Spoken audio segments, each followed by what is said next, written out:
Thanks for being here. Wanted to make a quick video for you on the subject of habit setting, which is a little bit of a departure from the video that I posted last week, which was, on the subject of culture and humanity and so forth. Wanted to switch gears a little bit and talk to you about this because it's a subject of study that's been with me for a long time. I've shot videos on this before, and every time I return to the subject matter, I'm able to help myself more, and I'm able to have more deliberate control over my habits, and it feels amazing. It has not always been successful up until this point. There's been ups and downs, and this is regarding physical fitness, regarding diet, regarding addiction, regarding business growth and so forth, creative ventures, habits in any arena of life. And I know it's a big problem with a lot of people too. How do I get myself to do what I need to do? How do I get myself to do what I should be doing every day if I wish to become the best version of myself? I speak with some people, and in all of us, in many of us, not all, many, we have in our imaginations versions of ourselves that are better than the current version. We have ideas of how we can grow and how we can expand, what we can have, what we can attract to ourselves. We have ideas about how we would like our life to look in terms of how easy and how difficult it is, where we live, the situation that we live in. And for a lot of us, the task at hand is to close that gap between where we are and where we're going. And there is there are a lot of people who talk about the law of attraction and areas of thought like this. And this is really important because it emphasizes how important it is to have a really good image, a really good, solid, clear, concrete idea of where you're going. And when you have that, it gives you something to move towards. Or in the words of Abraham Hicks, it's almost like you're creating a grid, an energetic grid that the universe can fill in and make real for you. So we can't overemphasize the importance of having a good vision and feeling good about it and believing that it's possible. Again, in terms of any subject of life, physical fitness, health in general, money, business, work, relationships, love, sexuality, everything. But once a clear vision is made, and once you have, adjusted your beliefs to the point where you believe it's possible, then the next phase is to take action. And for so many of us, myself included, we would do anything. We would do absolutely anything as long as it's not required of us to take action, to do what needs to get done. We would meditate and pray and journal and wait and talk and hope and wish and watch YouTube videos and research, and we'd be willing to do this, forever, but just don't make me act. Don't make me do what I have to do in order to put my dreams in place. And if this is you, I would like to save you a whole lot of strife right now and let you know that as far as my research has shown, action is required. You have to act if it's your desire to grow, to evolve, and to see your life become as you see it in your imagination. So not only is it action, but it's regular, sustained, deliberate, intelligent action that comes from your deepest wisdom or your highest wisdom. Action that when you take a moment of clarity, you step outside your life and you think, what should I really be doing every day? Usually if you kind of meditate on that question, you'll get an answer. Oh, I should be doing X and Y. And if I do these two things every day for 3 months, then the benefit that I would get from this is totally obvious, and I would be able to build on that. And so this is where habit setting comes into place.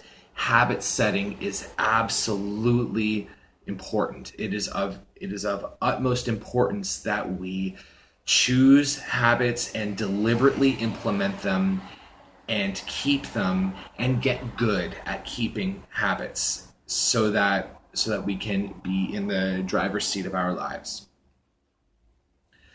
So that's the introduction. That brings us to the title of this video, which is the 3 keys to keep your habits. These are very valuable ideas that have come to me that have allowed me to keep my habits in place and allow me to continue to do so. They represent a new frame of approaching habit setting and habit maintenance that you almost never see anywhere. They run counter to a lot of cultural values. They run counter to what a lot of people think, the common consensus about what's possible and what's not possible for humans. And if you're willing to hear these, and if you're willing to internalize them, they will serve you, and you will be in control of your habits and your daily actions, and you will be able to reap the fruits of those actions, and you will be able to deliberately evolve into your next level self and your next level life. Sound good? Okay, so key number 1, be willing to accept your ability to enforce your own rules. Be willing to accept your ability to enforce your own rules.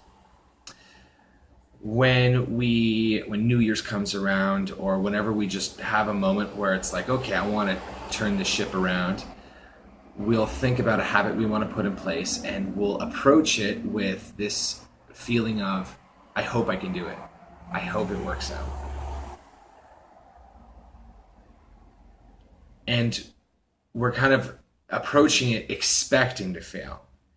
And we're approaching it, not only are we expecting it to fail, but we approach it as if any sort of tide or weather could sweep us off the track, and we'll get thrown off. And it's only by the grace of God that we are able to keep our habit, to sort of incubate it long enough into maturity so that it can go on its own. And when we approach habit setting with an attitude like this, it almost never works out, because we're entering into it with a frame that gives away all of our power. I hope, I wish, I hope it works out. As if we're not in control of ourselves. As if we are not the captains of our own ship. Whether you stick with a habit or whether you don't, whether you smoke, whether you don't, whether you go to the gym, whether you don't, those are choices you make.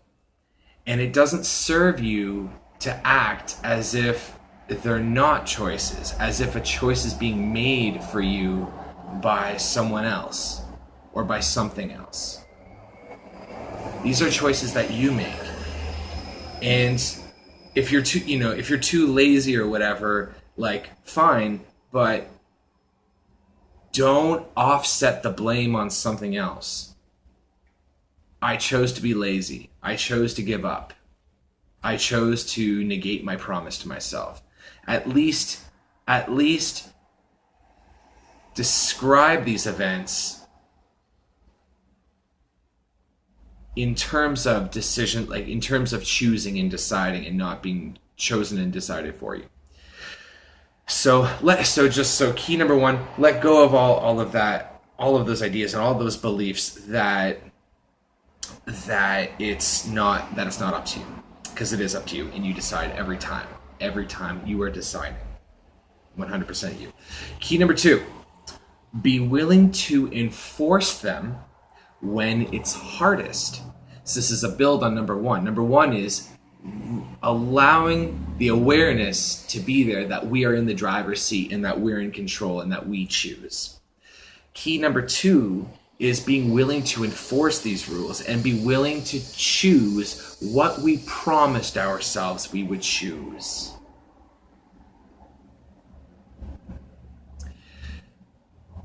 It's really easy to say, oh, I'm going to do this every day for a week or for a month. And then when the time comes around to do it, you don't. And the reasons come up. I'm too lazy. I'm not motivated. It wouldn't be that good anyways. I may as well not. There's something else I should be doing with my time. Whatever. Like when it comes time to make an excuse, you can always make an amazing excuse. You can. The excuse comes through your own intelligence. You can come up with an intelligent excuse. If you have made up your mind that you want to put this habit in place and that you want to benefit from these habits, and if you've made up your mind beyond a shadow of a doubt that you want to grow and you want to make your next level life come into this life and you want to physically manifest it, then choose if you're going to enforce your own rules or not.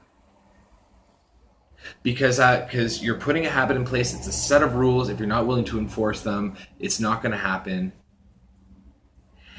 And there's this moment that comes around every single time that alarm goes off or that opportunity comes up, and everything in you is like, no, I don't want you. And if you skip it, then it's like missing the opportunity, but it comes around again and again and again. You say no, and it comes around again and again and again and again and again until you say, yes, okay, I'm willing to step up. I'm willing to do it. I'm willing to do this even though I don't want to. I'm willing to do this even though it's uncomfortable, because I trust my highest wisdom. I trust the rules that I made for myself. And if you're willing to approach your life and to approach your own growth with that attitude, you are unstoppable. Absolutely unstoppable. There's no force on this earth that can stop a person who's willing to do what's in their highest interest, even if it's not pleasant. There's nothing that distinguishes a person more than that. So key number two, willing to enforce your own rules even when it's hardest. And then key number three, willing to let go of the old permanently. It's a tricky one. I have smoked on occasion for a little while now, and never so much that I would be like every day, but never so little that like a week or a month would go by without me smoking. And I've been kind of just sort of in this limbo. And when people battle serious addictions, I wouldn't consider my addiction to be serious, but it's a very kind of weird energy. It's a really weird feeling to feel addicted to something, and it can be a struggle, and it can be very frustrating. Why can't I just stop? Why can't I just stop? What's wrong with me? And perhaps the reason is different in every case, but when it came to smoking, what would happen is I would go a period without, and I would feel amazing and I'd feel good about myself. And then maybe a little bit into the future, I'd be out with some friends with drinks, and I'd see them smoking, and it's partially because maybe they go all out together as a group. And I'm like, okay, I want to do that. And then I light up a cigarette and I smoke, and it's just, feels great. Just feels great. And I'm like, smoking's amazing. I gotta bring this back into my life. And then I would maybe have a couple that night, and maybe I'd have some intermittently, and then with a little bit more regularity over time, until it started to feel kind of gross again, and then I'd stop. Recently though, I've made this decision that I want to be as healthy as I can possibly be.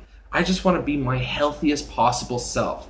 Whatever is my peak physical wellness, whatever that is in terms of body, illness, organs, blood, bones, diet, everything. I just want it. I just want to see all of my strength and power unfold. I want to see how flexible I can be. I just want that. And if there are cigarettes in my life, then I will never, as long as they're there, I will never be able to access my full peak health. So I had to address the reason why I keep cigarettes around. Why do they return? Why do they keep returning to my life?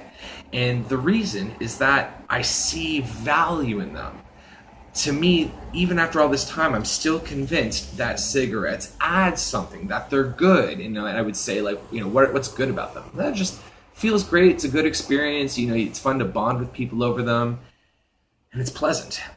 And so if I really want to be done cigarettes, to be done with them, I need to choose that I'm done with them permanently. I need to be ready to cut the cord permanently. And that involves realizing or letting it be true that cigarettes actually add nothing to my life. And that I'm not missing out. I'm not missing out if I don't have them ever again. In fact, if I have them again, I'm missing out that way because I'm missing out on my peak health.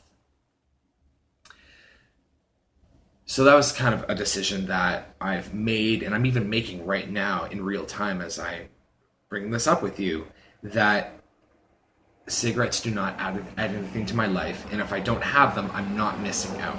My life is actually complete without them. And so to just know that and to just let that be true and just decide that this is true, they can just fall off. The habit can just fall away like the husk off of the corn. And those are the keys. So as you're moving in, so to kind of wrap up number 3, when you're moving into your new habit, look at how the old bad habits might pull you back, and how do they convince you to go backward? How do they advertise themselves? How do they present themselves in such a way that you're enticed to go back? And would you be willing to let go of all of that? Would you be willing to really close that chapter? Whatever it is you're leaving, would you be willing to leave it permanently? Can you feel yourself hedging your bets a little bit? Can you feel yourself kind of like, oh, I'll never do it again, but maybe sometime in the future I'll do it again? Whatever it is. If it's like going to the gym, maybe I'll arrive at this point where I don't have to go to the gym ever again. Can you let go of that? Can you just sever all of your ties with the old way? Because you can't take the old way into the new way. And as long as you're trying to do that, you're just going to flop back and forth. So, key number 3, willing to let go of the old permanently. So, recapitulate. Number 1, willing to accept your ability to enforce your own rules. No more talking about hoping and trying. You make the decision. You either do it or don't do it, and don't pretend otherwise. Nobody is responsible for you except for you. Nothing else is responsible for you except for you. Your habits aren't more powerful than you are. The habits are your creation. You are the parent. So you choose. Key number 2, willing to enforce them when it's hardest. Willing to do it. Willing to do what it takes, even if it's uncomfortable, because it will be. If it's valuable, it will be uncomfortable. Not like physical discomfort, but just because you are pushing out of your comfort zone. You're pushing into something new. If you were to interview chicks coming out of shells, they probably would not recommend it, or they would probably find it really not the most fun thing to be in a shell, and then having this shell be the only thing you've ever known. Your only reality, and then just realizing that there's a whole, as soon as there's a little crack and looking outside of it, realizing there's a whole world outside, and just destroying what you thought was real. Uncomfortable. And then number 3, willing to let go of the old permanently. Severing all ties, burning all bridges, and letting you be your new self. Cool. Hope that was helpful. If it was helpful, please let me know. Thank you. Goodbye.